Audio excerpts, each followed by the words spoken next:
Hi കൂട്ടുകാരെ, പുതിയൊരു വീഡിയോയിലേക്ക് എല്ലാവർക്കും സ്വാഗതം. അങ്ങനെ സുശീലയോട് ദയ പറയണം, ഞാനൊരു ആത്മഹത്യ ചെയ്ത് കഴിഞ്ഞാൽ നിങ്ങളൊരു വൈറലായി മാറുമെന്നുള്ള ആ സംസാരിച്ചിട്ട് അവിടെ നിന്നും ദയ അങ്ങ് പൊട്ടിത്തെറിച്ചതുപോലെ അങ്ങ് ഇറങ്ങി പോകുമ്പോൾ സുശീല പറയണേ, ഞാനെന്താ മാഷിന് മക്കൾക്കൊക്കെ ചങ്ങലക്കിടാറായിരിക്കണം, അവർക്കൊക്കെ ഭ്രാന്താണ് എന്ന് പറയുന്നുണ്ട് കേട്ടോ. എന്നാൽ ഈ സമയം ഇത് കേൾക്കുന്ന സത്യം പറയണം, അത് ശരിയാണ് അമ്മ, അനന്ത മാഷിൻ്റെ മക്കൾക്കൊക്കെ ഭ്രാന്താണ്. അപ്പോൾ സുശീല പറയണേ, ഞാനൊരു നല്ല കാര്യമല്ലേ ചെയ്തത്, അതിന് എന്തിനാ പെണ്ണിങ്ങനെ കിടന്ന് ഇവിടെ ചിലച്ച് പോയത് എന്ന് പറയുമ്പോൾ ഞങ്ങൾക്കെല്ലാവരും നല്ല കാര്യം മനസ്സിലായി. എന്തായാലും അമ്മ ആൾ കൊള്ളാം, അമ്മ ഓരോ ദിവസം ഓരോ പ്രശ്നങ്ങൾ ഉണ്ടാക്കുന്നു എന്ന് പറയുമ്പോൾ ഉടൻ തന്നെ അവിടെ നിന്നും സുശീല അങ്ങ് പോകണം കേട്ടോ. എന്നാൽ ഈ സമയം ദയയും സോനയും ഈ പറയുന്ന സത്യനും പറയണേ, എന്തിനായിട്ടാണോ അമ്മ ഇതൊക്കെ ചെയ്തു കൂട്ടുന്നത്, ഈ പാപങ്ങളെല്ലാം അമ്മ എവിടെ കൊണ്ടുപോയി കഴുകി കളയാനാണാവോ എന്നിങ്ങനെ സത്യൻ പറയുന്നുണ്ട് കേട്ടോ. എന്നാൽ ഈ സമയം പിന്നീട് കാണിക്കുന്ന ദയാണ്. ദയ ഒരു ഓട്ടോയിൽ ഇങ്ങനെ പോകുന്നുണ്ട്, ശബരി അപ്പുറത്തോടെയും വരുന്നുണ്ട്. പക്ഷേ അവരുണ്ടാലും അങ്ങോട്ടും ഇങ്ങോട്ടും മറികടക്കുന്നുണ്ട്. പക്ഷേ രണ്ടുപേരുടെയും കണ്ണിൽ കാണുന്നില്ല. അങ്ങനെ ദയ സഞ്ചരിക്കുന്ന സമയത്ത് ദയയുടെ ഫോൺ അടിക്കുകയാണ്. അപ്പോൾ ദയ ആ ഓട്ടോക്കാരനോട് പറയുന്നുണ്ട്, ഒന്ന് ഇവിടെ നിർത്തി, ഞാൻ ഈ ഫോൺ എടുക്കട്ടെ, പരിചയമില്ലാത്ത നമ്പറാണെന്ന് മനസ്സിലാക്കിയിട്ട് ദയ പറയുന്നത്. അങ്ങനെ ദയ ഫോൺ എടുക്കാനായിട്ട് അപ്പോൾ തന്നെ ഹലോ ഇതാരാണെന്ന് ചോദിക്കുമ്പോൾ ഞാനാണ്, ദയക്ക് എന്നെ അറിയോ എന്താ അറിയില്ല, ദയ ഒരുപാട് നാളായി ഞാൻ കാണാൻ വേണ്ടി ആഗ്രഹിക്കുന്നു, ഒരു കാര്യം പറയാൻ വേണ്ടി ആഗ്രഹിക്കുന്നു, ഇനി ആരാണ്, നന്ദുവിൻ്റെ ഇരട്ട സഹോദരൻ മിഥുനാണോ? യെസ്, ഞാൻ നന്ദുവിൻ്റെ ഇരട്ട സഹോദരൻ മിഥുനാണ്, എനിക്ക് ദയ ഒന്ന് കാണണം എന്ന് പറയട്ടെ. അപ്പോൾ ദയ പറയണേ, എനിക്ക് നിന്നെ കാണാൻ താല്പര്യമില്ല, നീ എന്താണെങ്കിൽ കാര്യം എന്നോട് വ്യക്തമാക്കിക്കോളൂ.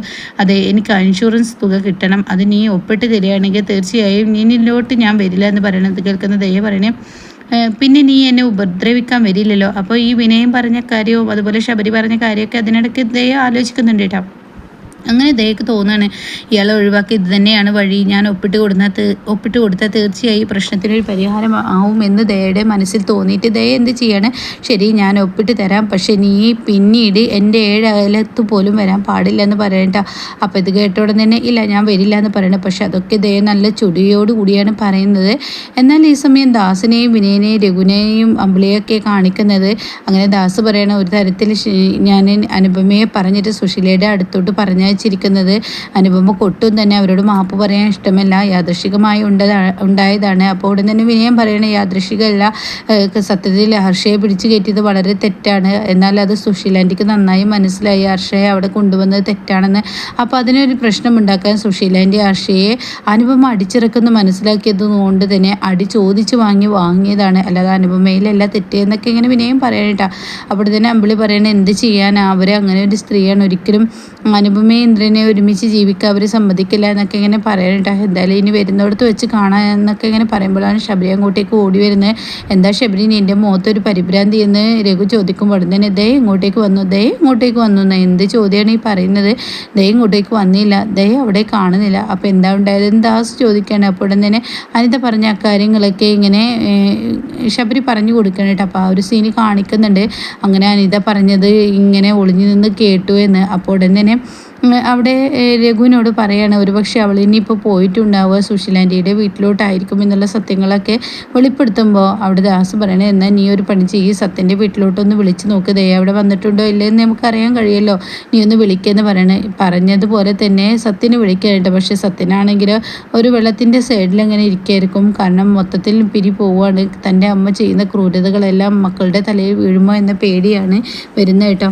അങ്ങനെ ഈ സമയം ഇങ്ങനെ ഫോൺ കോൾ വരികയാണ്. അപ്പോൾ ഇതാരാ, ശബരിയാണല്ലോ എന്ന് പറഞ്ഞിട്ടാണ് കേട്ടോ സത്യനെ എടുക്കുന്നത്. അപ്പോൾ ശബരി പറയണത്, ഞാൻ ശബരിയാണ്, നീ എവിടെയാണ് എന്നൊക്കെ ഇങ്ങനെ ചോദിക്കുമ്പോൾ ഞാൻ എവിടെയുണ്ട്, ദയ എവിടെ എത്തിയില്ലേ എന്നായിരിക്കും കേട്ടോ സത്യൻ്റെ ആദ്യത്തെ ചോദ്യം. എന്താ ഈ പറയുന്നത്, ദയ അപ്പോൾ അവിടെ വന്നു എന്നാ പറയുന്നത്, യെസ് ദയ ഇവിടെ വന്നിരുന്നു എന്ന് പറയട്ടെ. അപ്പോഴത്തേക്ക് കേട്ടോടെ തന്നെ ദയ നിങ്ങളുടെ അടുത്ത് എത്തിയില്ലേ എന്ന് ചോദിക്കുമ്പോൾ ഇല്ല എത്തിയില്ല എന്ന് പറയട്ടെ. എന്നാൽ ശരിയെന്ന് പറഞ്ഞിട്ട് ഫോൺ കട്ട് ചെയ്യുന്നുണ്ട്.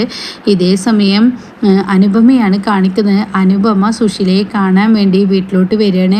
അപ്പോൾ ഉടൻ തന്നെ അനുപമയെ കാണുമ്പോൾ അനുപമ ഗേറ്റ് തുറക്കുമ്പോൾ അനുപമക്ക് ഒരു കാര്യം ഓർമ്മ വരികയാണ്. അതായത് പ്രതിഭയുടെ കല്യാണം കഴിച്ച നിലവിളക്കുമായി പ്രതിഭയുടെ മുന്നിൽ നിൽക്കുമ്പോൾ സുശീല പറയുന്നുണ്ട്, ഇവളെന്ന മൂദേവി എൻ്റെ മരുമകളെ ഈ വീട്ടിലോട്ട് വിളക്ക് വെച്ച് കയറ്റേണ്ട, അതുകൊണ്ട് വിളക്ക് ഊതുന്നതും പിന്നീട് സോനയോട് വേറെ വിളക്ക് കത്തിച്ച് വാടി, ഇവൾ ഈ വീട്ടിൽ ഒരു സ്ഥാനവും ഇവൾക്ക് ഞാൻ കൊടുക്കില്ല, ഇവളിപ്പോൾ ഈ നിമിഷം ഇവിടെ നിന്ന് പടിയിറങ്ങണം, എൻ്റെ മരുമകളല്ല എന്നൊക്കെ പറഞ്ഞ ആ കാര്യത്തെക്കുറിച്ച് ഓർക്കുമ്പോൾ അനുപമയ്ക്ക് തൻ്റെ കാലിനോട് തന്നെ അറപ്പ് തോന്നാനായിട്ട് അത്രയും ആ പടി ചവിട്ടാൻ അനുപമയ്ക്ക് തോന്നുന്നില്ല.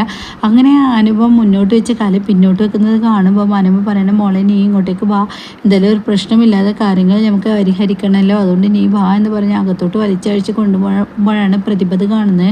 അങ്ങനെ പ്രതിഭ അനുചേച്ചി എന്ന് പറഞ്ഞിട്ട് ഓടി വന്നിട്ട് പകുതിയിൽ വെച്ച് അങ്ങ് നിൽക്കുകയാണ്. തൻ്റെ പിറകിൽ സുശീല നിൽക്കുന്നത് പോലെയുള്ള ഒരു ഫീല് പ്രതിഭയ്ക്ക് വരികയാണ്. പ്രതിഭ അവിടെ നിൽക്കുമ്പോൾ അവിടെ ഭാനമ്മ ചോദിക്കുന്നുണ്ട്, നീ അനുചേച്ചി എന്ന് പറഞ്ഞ് ഓടി വന്നിട്ട് നീ ഇപ്പം എന്താ ഇവിടെ നിന്നത്?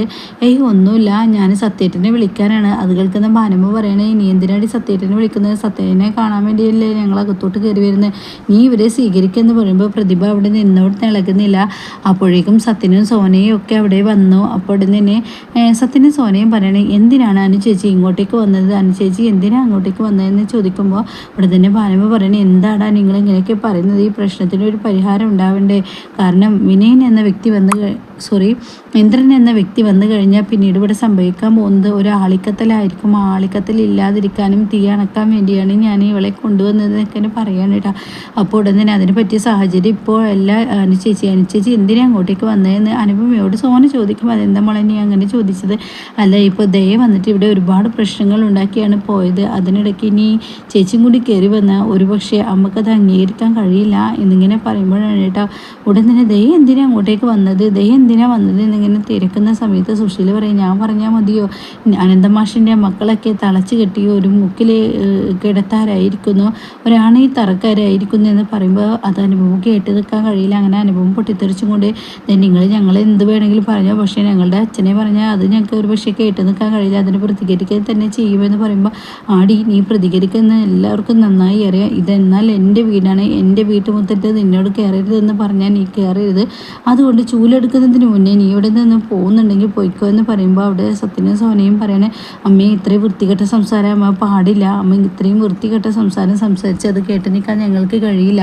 അപ്പോഴേക്കും സത്യം പറയണേ, ഞാൻ അമ്മ ചെയ്യുന്ന എല്ലാ കൊള്ളരുതായ്മയ്ക്കും കൂട്ടു നിൽക്കുന്നുണ്ടെന്ന തോന്നൽ അമ്മയുടെ ഉള്ളിലുണ്ടെങ്കിൽ അത് വേണ്ട, അതിവിടെ വെച്ച് നിർത്തിയേക്ക്. എന്തായാലും ഈ സത്യന് അതിനെ കിട്ടില്ല. സത്യൻ്റേതായ ഒരു നിലപാടുണ്ട്, കഴിയുന്നത് പ്രശ്നങ്ങൾ ഉണ്ടാക്കണ്ട എന്ന് കരുതിയാണ് സത്യന് ഒതുങ്ങിക്കൂടുന്നത്.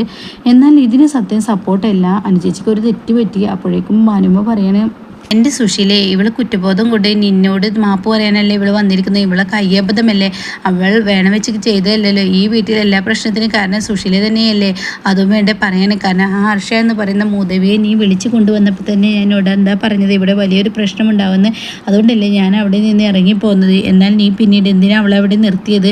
പിന്നെ അനുപമ നിന്നെ ഒരിക്കലും അടിച്ചിട്ടില്ല, അവൾ യാദൃശികമായി കൈ നിൻ്റെ ദേഹത്ത് കൊണ്ടതാണ്. അപ്പോൾ അത് കേൾക്കുന്ന നിങ്ങൾ അങ്ങനെയൊക്കെ തന്നെ തള്ളേ പറയുള്ളൂ, അതെനിക്ക് നന്നായി അറിയാം. അപ്പോഴേക്കും അനുഭവം പറയണേ, ഞാൻ അടിച്ചു എന്നുള്ളത് സത്യം തന്നെയാണ്, പക്ഷേ എൻ്റെ കൈ യാദൃശികമായതാണ്, യാദൃശികമല്ല, അമ്മ മനഃപൂർവ്വം ആടിയിരുന്ന് വാങ്ങിയതാണ് എന്നൊക്കെ ഇങ്ങനെ പറയുമ്പോൾ ഉടനെ സത്യൻ സോനയും അതുപോലെ ശ്യാമൊക്കെ ചിന്തിക്കുന്നുണ്ട്, സുശീല ആൻറ്റിക്ക് അവിടെ ഒരു ഇറക്കമുണ്ടായിരുന്നു, അതിനുള്ള വഴിയാണ് അവർ കണ്ടത് എന്നുള്ള ഭാവത്തിൽ നിൽക്കുന്നുണ്ട് കേട്ടോ. അപ്പോഴേക്കും സുശീലക്ക് ദേഷ്യം പിടിക്കണം. സുശീല പറയാണ്, ഞാൻ എൻ്റെ വീടാണിത്, എൻ്റെ വീട്ടിൽ ഞാൻ ചൂലെടുക്കുന്നതിന് മുന്നേ മര്യാദക്ക് ഇവിടെ നിന്ന് പോയിക്കോ, ചൂലെടുത്ത് അടിച്ച് പുറത്താക്കണ്ടെങ്കിൽ പോയിക്കോ എന്ന് പറയുമ്പോൾ അനുപമ അങ്ങ് നീങ്ങി നിൽക്കുന്നുണ്ട് കേട്ടോ. എന്നാൽ ഈ സമയം അനുപമ തൻ്റെ അച്ഛനെ കുറിച്ച് പറയുമ്പോൾ വളരെ മോശമായിട്ടൊക്കെ സുശീല സംസാരിക്കുന്നുണ്ടല്ലോ. അപ്പോൾ തന്നെ എൻ്റെ അച്ഛനെ കുറിച്ച് അപമര്യാദയെ സംസാരിച്ച എപ്പോഴും ഞാനത് കേട്ട് നിൽക്കില്ല എന്നൊക്കെ പറഞ്ഞ് പൊട്ടിത്തെറിച്ചിട്ടും ഉണ്ട് കേട്ടോ. അങ്ങനെ ഈ സമയം ഭാനമ്മ പറയണ, സുശീലയെ ചൂലെടുക്കുന്ന പ്രയോഗമൊന്നും വേണ്ട, അതൊന്നും എനിക്ക് ഉൾക്കൊണ്ട് തരാൻ കഴിയില്ല, കാരണം നീ ചൂലെടുക്കുന്നത് എനിക്കൊന്ന് കാണണമെന്നൊന്ന് പറഞ്ഞ് സുശീലയെ പ്രകോപിക്കുമ്പോൾ സുശീല ചൂലെടുക്കുകയാണ്. മര്യാദക്ക് ഇറങ്ങടി, നീ ഇവിടെ നിൽക്കാൻ പാടില്ല, എനിക്കിവിടെ സ്ഥാനമില്ല എന്നൊക്കെ പറഞ്ഞ് ഇങ്ങനെ പൊട്ടിത്തെറിക്കുകയാണ് കേട്ടോ. അങ്ങനെ ഈ സമയം അതേ സുശീലയെ നീ ഒതുങ്ങുന്നുണ്ട്. അപ്പോഴേക്കും സത്യം പറയണേ, അമ്മയുടെ എല്ലാ കൊള്ളരുതാമത്തതിനും ഞാൻ കൂട്ടു നിൽക്കുന്നത് അമ്മയോടുള്ള സ്നേഹം കൊണ്ടും ഒന്നും കൊണ്ടുമല്ല. ഞാൻ ഈ പറയുന്നത് അമ്മ കേൾക്കണം, കാരണം ഈ വീട്ടിൻ്റെ മനസ്സമാധാനത്തിന് വേണ്ടി മാത്രമാണ് അമ്മ ചെയ്ത കൊള്ളരുതാത്തതിന് ഞാനൊക്കെ കൂട്ടു നിന്നത്. എന്നാൽ ഈ വീട്ടിൽ ഇനി ഇങ്ങനെ പോയാൽ ശരിയാവില്ല എന്ന് പറയുമ്പോൾ ഉടൻ തന്നെ ഇങ്ങനെ സുശീല പറയണേ, ഇവളോട് മര്യാദക്ക് ഇറങ്ങാൻ പറയും സത്യം, അല്ലെങ്കിൽ ഞാൻ എൻ്റെ ഭ്രാന്തിളകും എന്നൊക്കെയാണ് പറയുമ്പോൾ അനുപമയുടെ അടുത്തോട്ട് സത്യൻ പോവാണ്. അനുചേച്ചി ദയവ് ഇത് അനുചേച്ചി ഇന്ന് ഇവിടെ നിന്ന് ഇറങ്ങിപ്പോണം, ഇന്ദ്രേട്ടൻ വന്നതിന് ശേഷം ഈ പ്രശ്നത്തിന് ഒരു പരിഹാരം ഉണ്ടാക്കുക, അമ്മ എന്തായാലും ആളിക്കത്തുക തന്നെ തന്നെയാണ് ചെയ്യുന്നത്. അമ്മയ്ക്ക് ഒരു ഇറക്കമില്ല, അതുകൊണ്ട് തന്നെ ഇന്ദ്രട്ടൻ വരട്ടെ എന്ന് പറഞ്ഞിട്ട് അനുപമയെ അവിടെ നിന്ന് ഇറക്കുമ്പോൾ ഭാനുമ കൂടെ പോ എന്ന് പറഞ്ഞിട്ട് ഭാനുമയും കൂടി പറഞ്ഞയക്കുന്നുണ്ട് കേട്ടോ. എന്നാൽ ഈ സമയം മിഥുൻ തൻ്റെ കൂട്ടാളിയെ കണ്ടെത്തണേ, എന്നിട്ട് കൂട്ടാളിയോട് പറയണേ എന്തായാലും നമ്മൾ രക്ഷപ്പെട്ടു, ദയ വിചാരിക്കുന്നത് പോലെ നമുക്ക് ഒപ്പിട്ട് തരാമെന്ന് പറഞ്ഞിട്ടുണ്ട്. അപ്പോൾ ആ സ്വത്തുക്കളെല്ലാം ആ പൈസ എല്ലാം നമ്മുടെ പേരിലാവും. അപ്പോൾ തന്നെ അതിലൊരു ഗുണ്ട പറയുന്നുണ്ട് നമ്മൾ ഫോളോ ചെയ്ത് അയാൾ നടക്കുന്നുണ്ട്, അതുകൊണ്ട് നമ്മൾ എവിടെ പോയാലും അയാൾ ശ്രദ്ധിക്കും, അത് ഒപ്പിട്ട് വാങ്ങുമ്പോൾ നമ്മൾ ശ്രദ്ധിക്കേണ്ടതുണ്ട് എന്നൊക്കെ ഇങ്ങനെ പറയുന്ന സമയത്ത് ഇനിയിപ്പോൾ ദയ ഒരുപക്ഷെ നമ്മളെ കൊടുക്കുകയാണെങ്കിലോ എന്ന് പറയുമ്പോൾ ഇല്ല അവൾ കൊടുക്കില്ല എന്ന് പറയണം. അങ്ങനെ മിഥുനൊന്നും കൂടി ദയക്ക് വിളിക്കാനായിട്ട് അപ്പോൾ ദയോട് പറയണേ നിൻ്റെ ID കാർഡ് നിൻ്റെ കയ്യിലുണ്ട് എന്നാൽ ഇനി ഒപ്പിടാൻ ഈ ഇൻഷുറൻസ് കമ്പനിയിലോട്ട് വരുമോ? തീർച്ചയായും വരാം, ഇനി മേലാൽ നീ എൻ്റെ മുന്നിലോട്ട് വരരുത് ദയേ, ഞാൻ നിന്നെ ഒന്നും തന്നെ ചെയ്യില്ല, ഞാൻ നിൻ്റെ മുന്നിലോട്ട് വരികയില്ല എന്നൊക്കെ ഇങ്ങനെ പറഞ്ഞിട്ട് ഇന്നത്തോട്ട് കൂടി ആ പരിപാടി നിർത്തിയെന്ന് പറയുമ്പോൾ നീ എൻ്റെ മുന്നിലോട്ട് വരണ്ട, നിന്നെ കാണുമ്പോൾ എനിക്കൊരു വിഭ്രാന്തിയാണ്, അതുകൊണ്ട് നീ വരുന്നെങ്കിൽ മാസ്ക് വെച്ച് വന്നാൽ മതി, ഞാൻ ഒപ്പിട്ട് തരാം, പക്ഷേ ഇനി നീയുമായൊരു ശല്യം എനിക്കുണ്ടാവാൻ പാടില്ലെന്ന് പറഞ്ഞ് ഫോൺ കട്ട് ചെയ്യുന്നുണ്ട് കേട്ടോ. അപ്പോൾ ഈ ഗുണ്ടകളോട് പറയാണ് ദയ ഒരിക്കലും നമ്മളെ കൊടുക്കാനുള്ള പരിപാടിയല്ല, അവളെ ഒപ്പിട്ട് ഈ തലവേദന മാറ്റാനുള്ള പരിപാടിയാണ്, അവളുടെ വീട്ടുകാരും തന്നെ അറിഞ്ഞിട്ടില്ല, എന്തായാലും നമുക്ക് ഇനിയിപ്പോൾ അവളെ പിന്തുടർന്ന് ആരെങ്കിലും ഉണ്ട് എന്ന് മനസ്സിലാക്കുകയാണെങ്കിൽ പിന്നീട് ഒന്നും നോക്കണ്ട, നമുക്ക് നമ്മുടെ ജീവരക്ഷ നോക്കണം എന്നിങ്ങനെ എന്നത് പറയുന്നുണ്ട് കേട്ടോ. അതുമാത്രമല്ല അവളെ തട്ടിക്കൊണ്ടു പോകാനുള്ള ആ പരിപാടി നമുക്ക് നോക്കണം എന്നിങ്ങനെ മിഥുൻ പറയുന്നുണ്ട് കേട്ടോ. അപ്പോൾ ഇങ്ങനെയൊക്കെയാണ് ഇന്നത്തെ എപ്പിസോഡ് വന്നിരിക്കുന്നത്. അപ്പോൾ എന്തായാലും ദയയുടെ ഒരു തട്ടിക്കൊണ്ട് പോക്കാണ് ഇനിയിപ്പോൾ നാളെ ഉണ്ടാവാൻ പോകുന്നത്.